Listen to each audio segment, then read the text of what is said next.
Some more mailbag questions today. Are there any surprises coming up at this World Juniors? We'll talk about Sweden's defense score and a lot more coming up on today's show on Locked On NHL Prospects. You are Locked On NHL Prospects, part of the Locked On Podcast Network. Your team every day.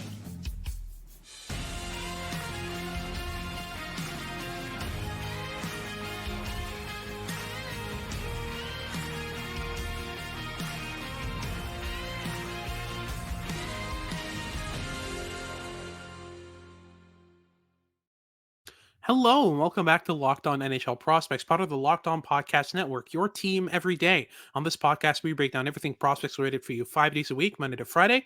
I'm Hattie Kalakash, shown by Sebastian High, and on today's show, we'll be breaking down some more mailbag questions from our listeners. First and foremost, we'll talk about who will be the surprise players of the tournament, some players that aren't really talked about too much, but could make a big splash at this World Junior Championship upcoming. This is a bit of a mixed mailbag, as well as we'll talk about some non-World Juniors related questions as well. We'll start off, with a bit more of a World Juniors team thing. We'll talk about Sweden's roster, especially their defense core, how that's lining up. And then we'll get into some more draftier questions, including are there any interesting goalies that we should talk about? And how does this class top 15 compare to last year's? Before we get into that, though, today's episode is brought to you by Game Time. Download the Game Time app and use code LOCKEDONNHL at checkout for $20 off your first purchase.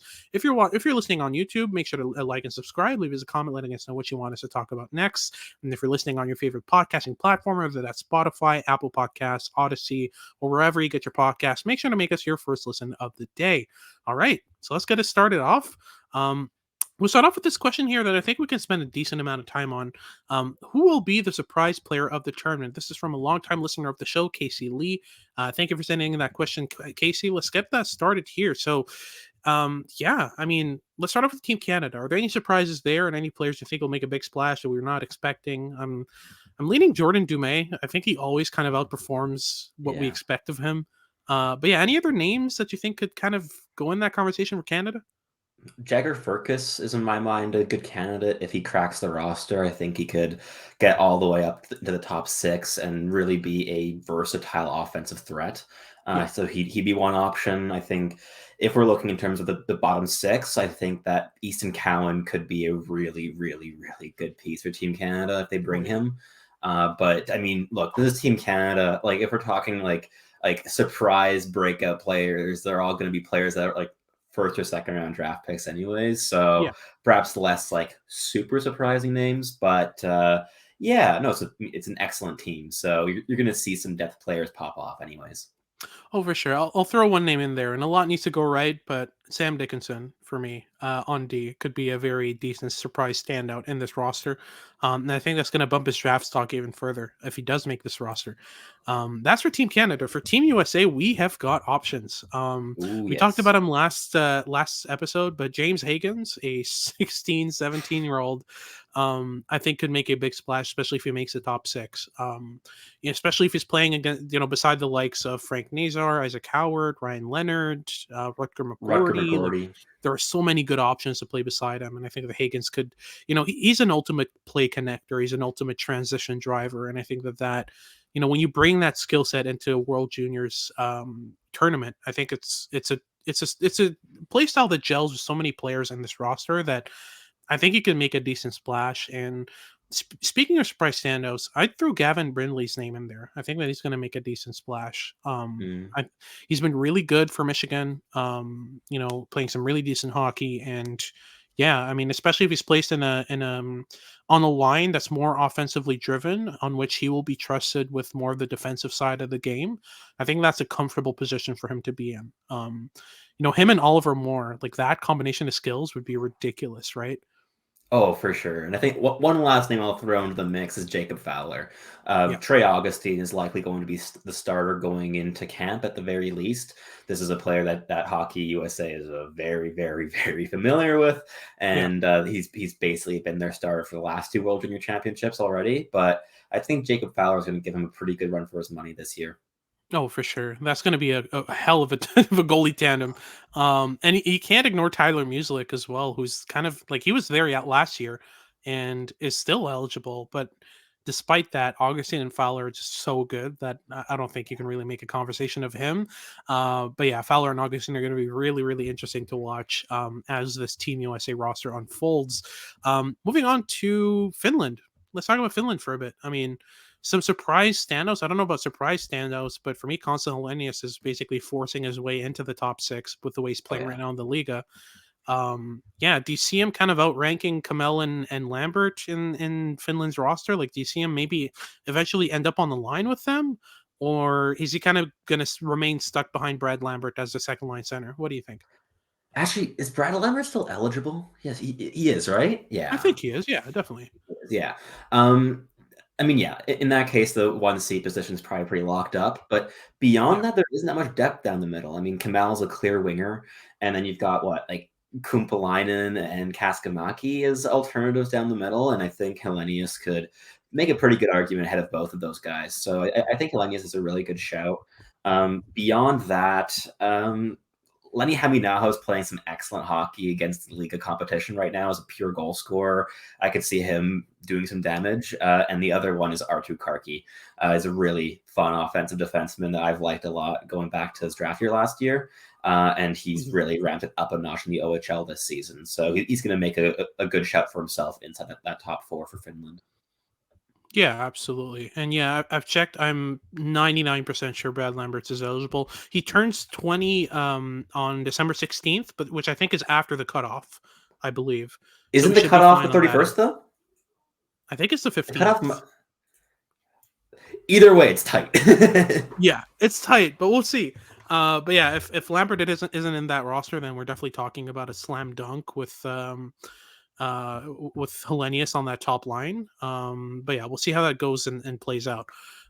If so, even then, I mean, you've got Alexandri Kaskamaki, Yanni Newman, who can be playing on that first line. Lenny Haminaho has been playing really good in the Finnish Liga, so we'll see how that develops.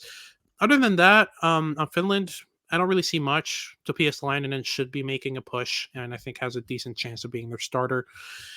Outside of that, Sweden, not many surprises there. I don't think so. I think we're good on that end. Felix Unger Whoever, Sorum. I think he's gonna have a yeah. great tournament. I think I mean, FUS is gonna be.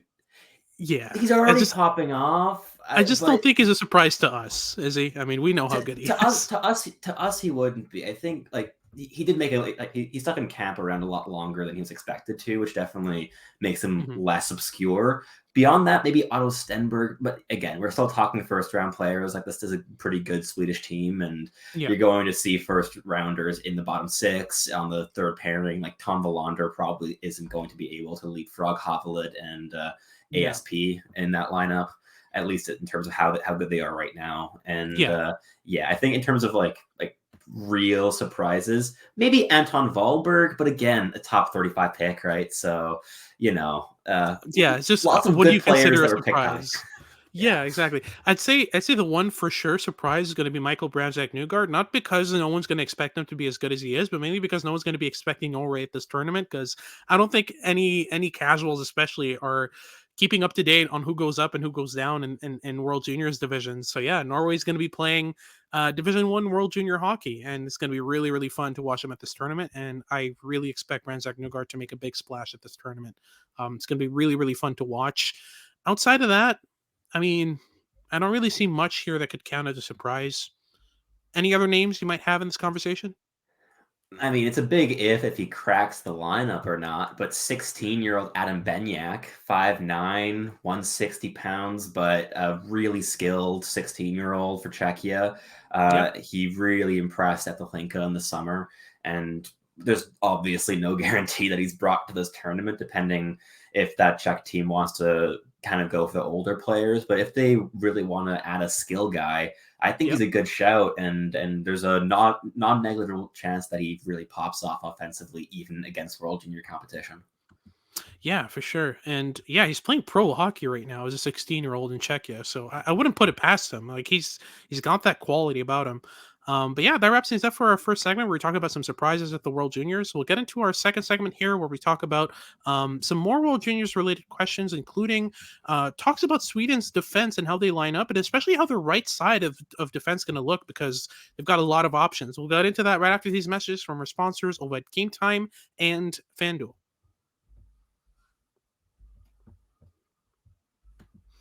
If you're looking for last minute tickets to any event, Game Time has you covered. Game Time is the best place to get tickets last minute for any event. I have a schedule that really changes from day to day, so I can't really tell you exactly when my afternoon is going to be free, which is really useful when you've got Game Time because when I find myself with an afternoon free, I can just hop on Game Time, find the nearest event or hockey game, and within minutes, I've got my ticket, I've got my QR code, and I'm able to scan it and enter the game whenever, even sometimes an hour after the game has started, I can get a ticket. So it's really, really useful. They've got a bunch of deals to help you save money as well, including flash deals and zone deals. Zone deals are really fun. Basically, you pick the section and Game Time picks a seat, and that saves you about 18% on overall ticket prices, according to US data for Game Time. And the Game Time guarantee means you'll always get the best price. So if you find tickets in the same section and row for less than what Game Time has to offer, Game Time will reimburse you 110% of the difference. So take the guesswork out of buying tickets with Game Time. Download the Game Time app, create an account, and use code LOCKEDONNHL for $20 off your first purchase. Terms apply, but again, it's a really simple process. You just download the app, create an account, and redeem the code LOCKEDONNHL for $20 off. Download Game Time today. Last minute tickets, lowest price guaranteed. As the weather gets colder, the NFL offers Stay Hot on FanDuel. Right now, new customers get $150 in free bonus bets with any winning $5 moneyline bet. That's $150 that you can use on anything, ranging from spreads to player props to over and under and far more. If you've been thinking about joining FanDuel, there's no better time to get in on the action. Whether you want to bet on your favorite team to win the Super Bowl this year or your least favorite quarterback to throw 3 interceptions in the next game, the choice is yours with FanDuel. So visit FanDuel.com/lockedon and kick off the NFL season. FanDuel, official partner of the NFL.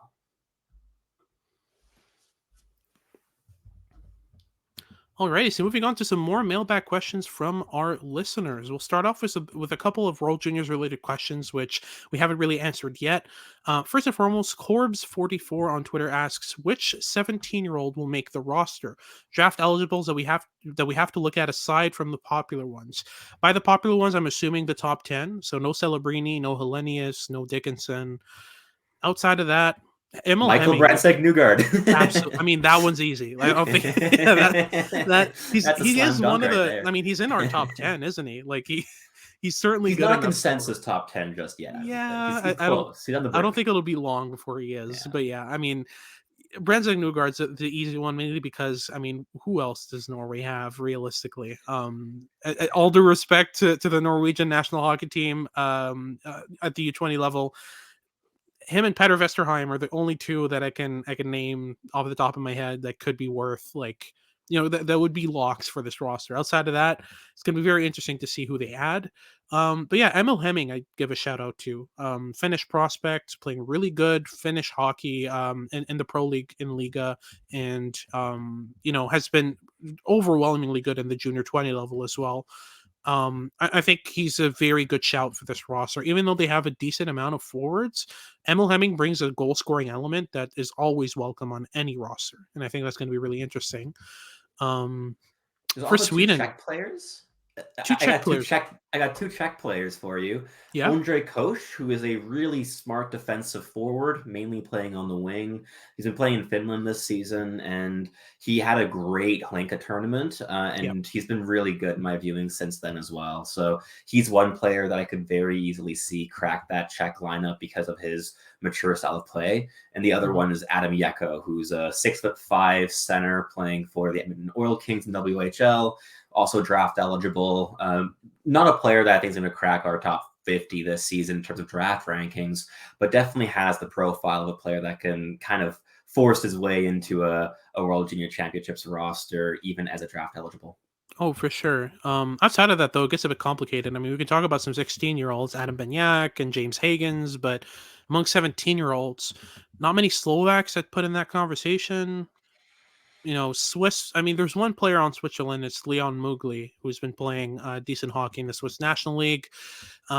He's been decent, not overwhelmingly good, like not a top 50 player by any means, but I think that once you reach the end half of the second round of this draft, he might be a decent shout.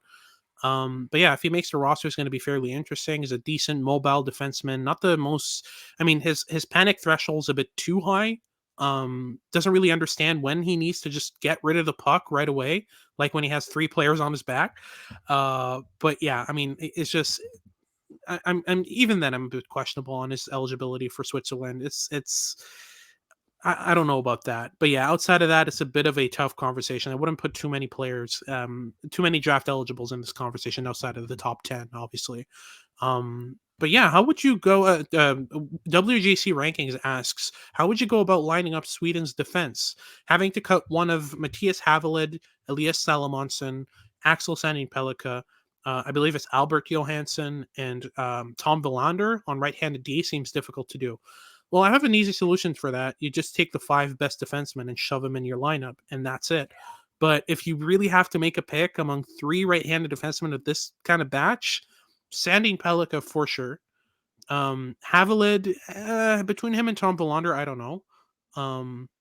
But Elias Salomonsson, I think, is in his last year of eligibility, and He'll crack the lineup. He'll really crack. Yeah, he'll play.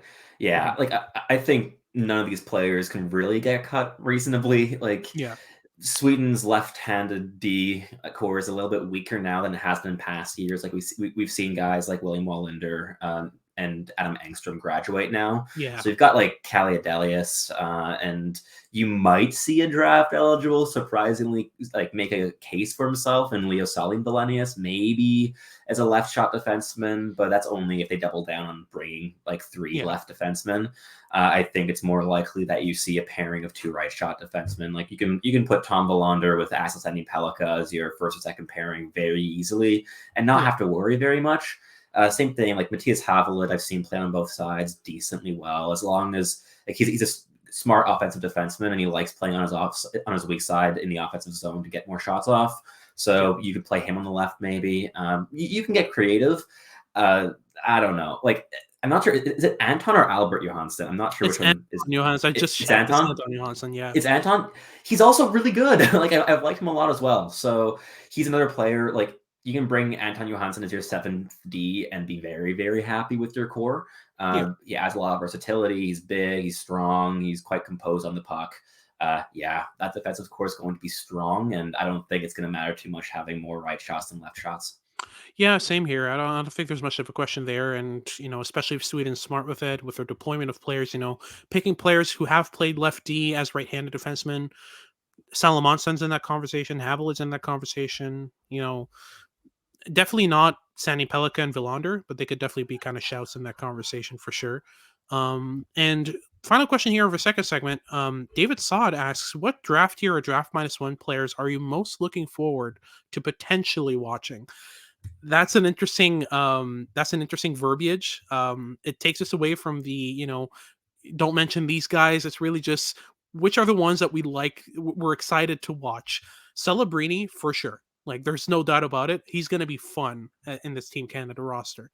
James Hagen's absolutely going to be a ball of fun on the ice there. David Sod's a big, yeah, absolutely. And David Sod's a big fan of Zeev Buium. David Sod's our USA scout, and he says, talk about Zeev Buium. Sure, we will. I don't know if he cracks this roster. I don't think he does. But if there's any draft eligible defenseman for Team USA that's going to crack this roster, definitely going to be Zeev Buium. He is so fun. I watched a game of his recently, and I get so many glimpses of Lane Hudson in his game, but with better defensive skating, with better defensive positioning. Like, he's such, like, a player like him usually is bad defensively. He is not. And yeah, we've talked about him at length in recent episodes. He's cracked my top 10, and he's going to remain there until further notice, until I get any idea or inkling that he shouldn't be. He's in that conversation so far, and I'm if he makes a roster, he's going to be very, very exciting, and he's going to be playing Zeev Buium hockey, right? Like, just it'll be fun. Yeah, 100%. I think my pick for that question, going back before the Buium talk, I'm gonna just go straight ahead with Michael Brandstad Nygaard. I'm so curious to see how far he's able to bring Norway. Like, are they going to win a game? That would be spectacular if they do. That'd be a lot of fun, and especially like if we've seen in past years, like Team Austria have massive celebrations for even scoring a single goal against Canada, and I think that's going to be even more amplified with Norway. And I think if any player going to drag them to success is going to be Brandon Nygaard. So Okay. I have high hopes for him. I hope that he's going to get all the opportunities in the world, and I hope he runs with them. I hope he gets a hat trick. Oh my goodness. So yeah, that wraps things up for a second segment. We'll talk about some more non-World Juniors related questions in our third segment, spend a bit more time on some draft eligibles that we should be talking about. We'll get into that after these messages from our sponsors over at Indeed.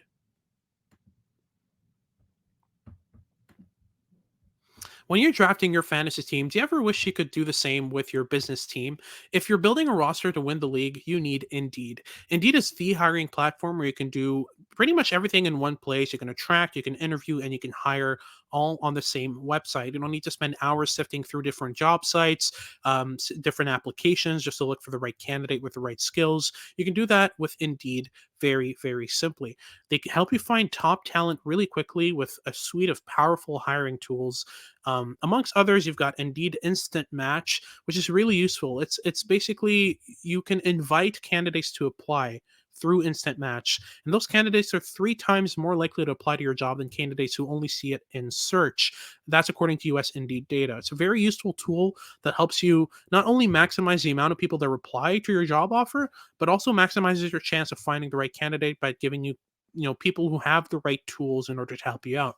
With Instant Match, as soon as you sponsor a post, you get a short list of quality candidates whose resumes on Indeed match your job description, and that invites, and then you can invite them to apply right away. So Indeed knows that when you're growing your own business, you have to make every that's why with Indeed, you only pay for quality applications that match your must-have job requirements. So visit Indeed.com/locked on to start hiring now. That's Indeed.com/locked on. Terms and conditions apply. Cost per application pricing not available for everyone. But if you need to hire, you need Indeed. All right, so let's close things off with some non-World Juniors talk for a change. We'll talk about some draft eligibles here, some questions that were sent in from some of our listeners who were curious about this year's draft class. We'll start off with a kind of a more specific question. Jax_MTL asks, any interesting goalies in this year's draft, and who was the last elite goalie prospect in recent years? That's kind of a two-sided question. We'll start with the draft eligible goaltenders list. It's pretty short, in my opinion. There are 2 guys that I think are worth a talk in the top 50. First, Ryerson Leanders, who's been playing really, really good hockey for the Mississauga Steelheads. I think he's worth a shout. He's very mobile, not the biggest, but really uses his size well and is compensated for his lack of size extremely well. His mobility is especially, prominent. You can see him move laterally, especially accurately. He's not the type of player who bites hard on dekes and just goes flying into the corner. He's a really composed goaltender with really good footwork, which I really like. That's how I like my smaller goaltenders. So it really fits that mold for me great. And the other one would be Carter George. Carter George is, a bit more of your prototypical goaltender, your prototypical WHL goaltender, especially. I feel like they all fit the same mold of really calm, really rangy, really athletic, but not particularly smart in terms of their ability to stay with plays mentally. But yeah, are there any goalies on the European side that you could, that you might have in mind? I don't think we've heard any rumblings on that side, right? Yeah, I mean, as the scouting season progresses, I'm gonna have some flyers for late round options, but Yeah. so far we're mainly surveying players that we see as like potential top 64 talents, and Yeah. beyond those 2 names among goaltenders, I haven't really seen anyone that has really forced my hand there. Oh, for sure. I agree there. I don't think there's anyone like from what I've heard, no one on the on the European side really cracks the top 64. But will that play out? Maybe some goaltenders don't go on some good runs, some good Yeah. playoff runs, maybe even. Then we'll see their names kind of jump into this conversation. But so far, it's those 2. And to answer that second part of the question, who was the last elite goalie prospect in recent years? I think the last elite goalie prospect we can talk about is Jesper Wallstedt. Yeah. As much as I like Devin Levi, as much as I like Dustin Wolf, as much as I like Yaroslav Askarov, Jesper Wallstedt is Jesper Wallstedt. He's like every level he's played at, he's excelled. Every level he's played out, he's been too smart for, too aware for, too composed for. Like he just there's some like the mental side of the game he's got down pat. He's still working out the technical abilities, and that's why we're waiting on him to join the Minnesota Wild, despite the fact that Minnesota doesn't have a single really good goalie in the NHL right now. Like they're struggling, between the pipes. Even then, Wallstedt is not seeing that ice time, it's mainly because there's still some progress left to do.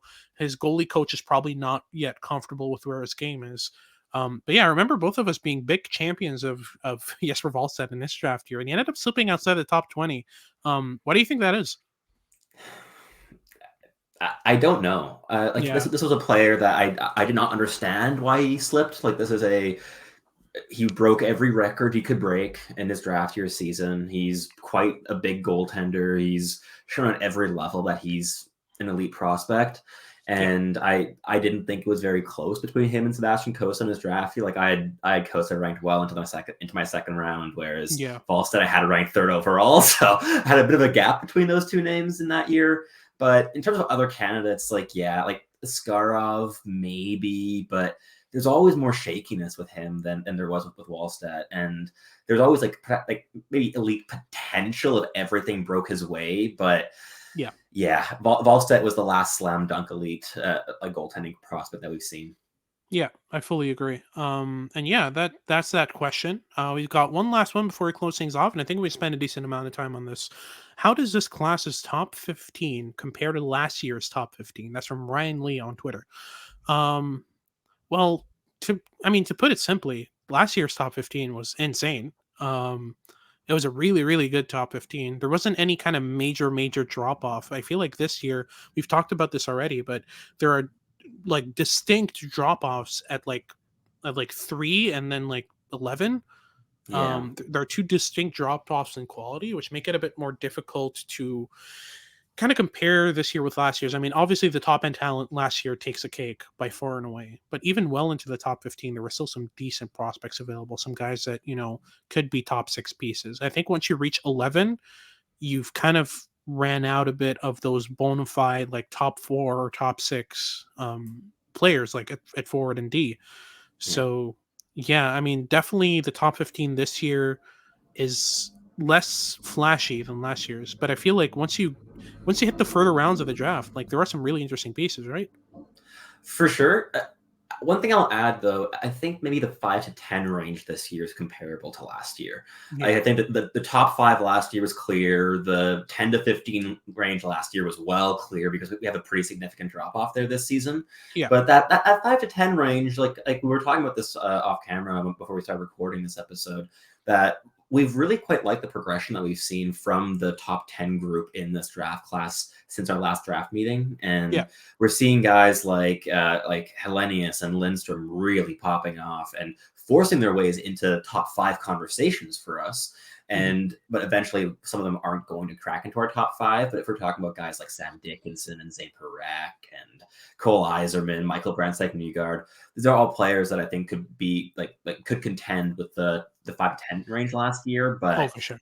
it is not as strong of a draft class as last year's was. The depth really doesn't compare, like especially once you get outside of the top 32. I think there's a pretty significant drop off. Like we have players that in our meeting that we ranked top 20 that I don't think would have cracked any top 32 ranking meeting last season. So Yeah. it's not the deepest draft class of all time, but we are seeing the top end of the draft class take some really impressive strides recently. Oh, for sure. And that's what's going to be really interesting as the year goes on is we're going to see those guys develop. We're going to see those guys add tools to their game as the year goes on. And that, I think, the difference between October and June in terms of what we watch from prospects is so important because that tells you the players that have everything set in order to improve their game versus ones who kind of stay the same throughout the year. It's a bit tougher to project those guys developing a lot after their draft year.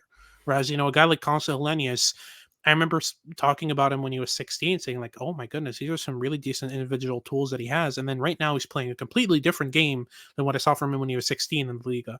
And like that difference in play style, that difference in quality is massive and really important. So you always look for this kind of stuff. I think it's going to be really interesting as the year goes on. But that wraps things up for today's show. Thank you very much for tuning in. If you're watching on YouTube, make sure to like and subscribe. Leave us a comment letting us know what you want us to talk about next. And if you're listening on your favorite podcasting platform, make sure to make us your first listen of the day and give the show a good rating. It's always very much appreciated. For your second listen of the day, make sure to check out Locked On Sports Today. They're a 24/7 news channel that gives you all the updates you need about everything going on around sports, especially if you follow fantasy leagues and do some sports betting. Really, really useful tool. And make sure to tune in for our future episodes in this week as we continue our December coverage, especially as the World Juniors come around the corner. We're going to be ramping up our coverage of that. So this has been Hattie Kalakash with Sebastian High, and we hope you tune in next time.